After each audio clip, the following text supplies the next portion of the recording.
وہ احکام جو تجھے ان کو بتانے ہیں یہ ہیں، اگر تو کوئی عبرانی غلام خریدے تو وہ 6 برس خدمت کرے اور 7ویں برس مفت آزاد ہو کر چلا جائے۔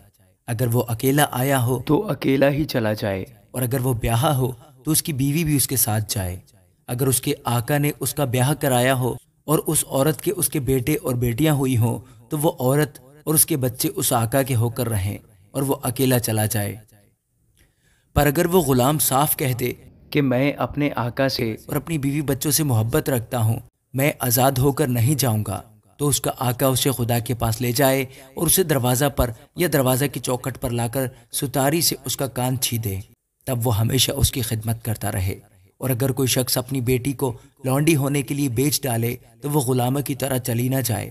اگر اس کا آقا جس نے اس سے نسبت کی ہے اس سے خوش نہ ہو تو وہ اس کا فدیہ منظور کرے، پر اسے یہ اختیار نہ ہوگا کہ اس کو کسی اجنبی قوم کے ہاتھ بیچے، کیونکہ اس نے اس سے دغا بازی کی۔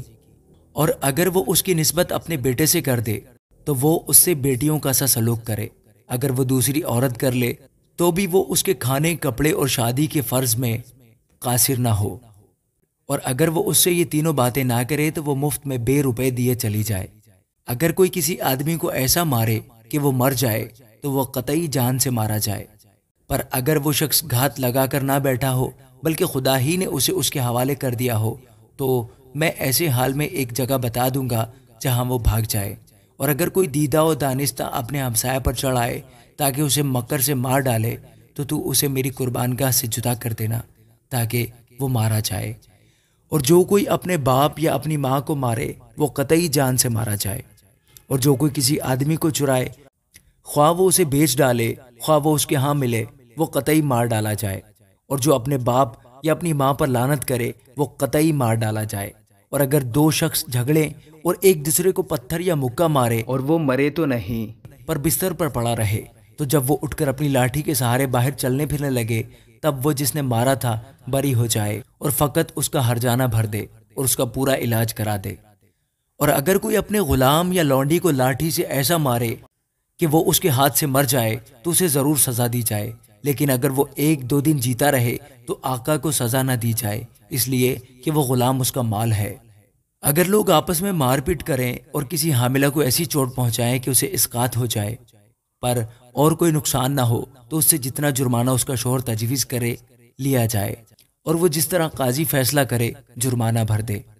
لیکن اگر نقصان ہو جائے تو جان کے بدلے جان لے، اور آنکھ کے بدلے آنکھ، دانت کے بدلے دانت اور ہاتھ کے بدلے ہاتھ، پاؤں کے بدلے پاؤں، جلانے کے بدلے جلانا، زخم کے بدلے زخم اور چوٹ کے بدلے چوٹ۔ اور اگر کوئی اپنے غلام یا اپنی لونڈی کی آنکھ پر ایسا مارے کہ وہ پھوٹ جائے تو وہ اس کی آنکھ کے بدلے اسے آزاد کر دے۔ اگر کوئی اپنے غلام یا اپنی لونڈی کا دانت مار کر توڑ دے تو وہ اس کے دانت کے بدلے اسے آزاد کر دے۔ اگر بیل کسی مرد یا عورت کو ایسا سینگ مارے کہ وہ مر جائے تو وہ بیل ضرور سنسار کیا جائے اور اس کا گوشت کھایا نہ جائے، لیکن بیل کا مالک بے گناہ ٹھہرے۔ پر اگر اس بیل کے پہلے سے سینگ مارنے کی عادت تھی اور اس کے مالک کو بتا بھی دیا گیا تھا تو بھی اس نے اسے باندھ کر نہیں رکھا اور اس نے کسی مرد یا عورت کو مار دیا ہو تو بیل سنسار کیا جائے اور اس کا مالک بھی مارا جائے۔ اور اگر اس سے خون بہا مانگا جائے تو اسے اپنی جان کے فدیہ میں جتنا اس کے لیے ٹھہرایا جائے اتنا ہی دینا پڑے گا، خواہ اس نے کسی کے بیٹے کو مارا ہو یا بیٹی کو۔ اسی حکم کے موافق اس کے ساتھ عمل کیا جائے۔ اگر بیل کسی کے غلام یا لونڈی کو سینگ سے مارے تو مالک اس غلام یا لونڈی کے مالک کو 30 مسکال روپے دے اور بیل سنسار کیا جائے۔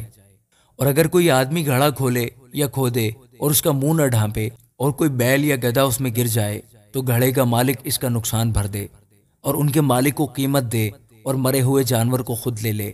اور اگر کسی کا بیل دوسرے کے بیل کو ایسی چوٹ پہنچائے کہ وہ مر جائے تو وہ جیتے بیل کو بیچیں اور اس کا دام آدھا آدھا آپس میں بانٹ لیں، اور اس مرے ہوئے بیل کو بھی ایسے ہی بانٹ لیں۔